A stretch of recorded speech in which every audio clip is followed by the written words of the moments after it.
तब वशिष्ठ मुनि समय सम कही अनेक इतिहास, शोक निवार्य सब ही कर निज विज्ञान प्रकाश।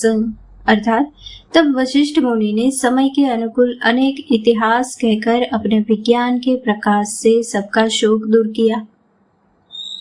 तेल नाव भरे नृप तनु राखा, दूत बुलाए बहुरियस भाषा, दावहु बेगी भरत पहि जाहु, रूप सुधि कतहु कहु जनिकाहु।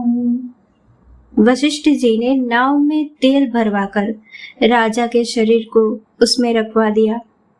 फिर दूतों को बुलवाकर उनसे ऐसा कहा, तुम लोग जल्दी दौड़कर भरत के पास जाओ, राजा की मृत्यु का समाचार कहीं किसी से न कहना।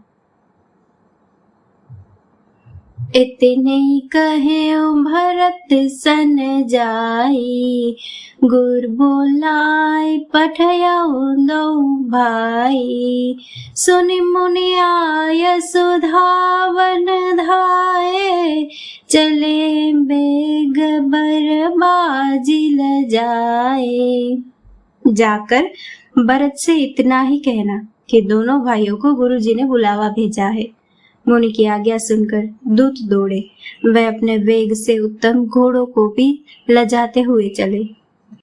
अनिरधु अवध आरंभेउ जब ते, कुस गुण होहि भरत कहूँ तब ते, देखहि राति भयानक सपना, जागी करहि कटु कोटि कल्पना।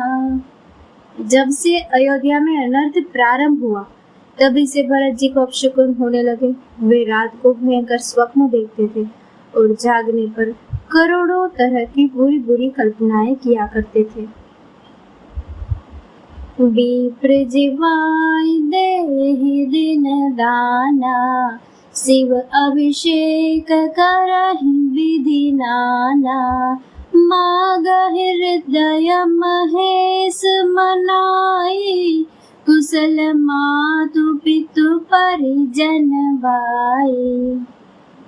वे प्रतिदिन ब्राह्मणों को भोजन कराकर दान देते थे, अनेकों विधियों से रुद्राभिषेक करते थे, महादेव जी को हृदय में मनाकर उनसे माता पिता कुटुंबी और भाइयों का कुशल क्षेम मांगते थे।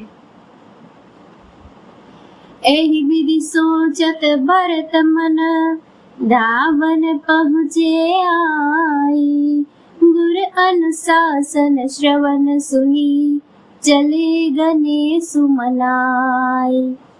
भरत जी इस प्रकार मन में चिंता कर रहे थे कि दूत आ पहुँचे।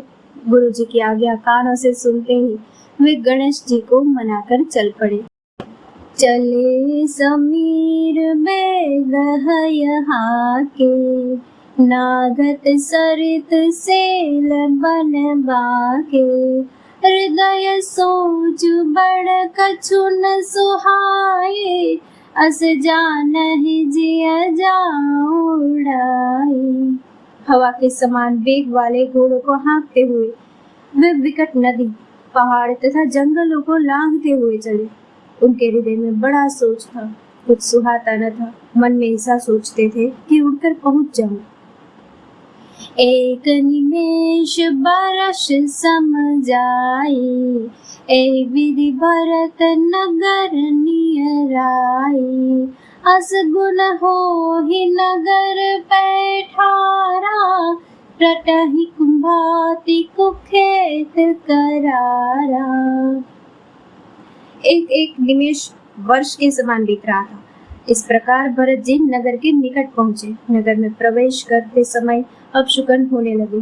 कौवे बुरी जगह बैठकर बुरी तरह से काव काव कर रहे हैं। खरसियार बोला ही प्रतिकूला, सुनी सुनी होय भरत मन सूला, श्रीहत सर सरिता मन बागा, नगर विशेषी भयावनु लागा। गधे और सियार विपरीत बोल रहे हैं। यह सुनकर भरत के मन में बड़ी पीड़ा हो रही है। तालाब, नदी, वन, बगीचे सब शोभाहीन हो रहे हैं। नगर बहुत ही भयानक लग रहा है।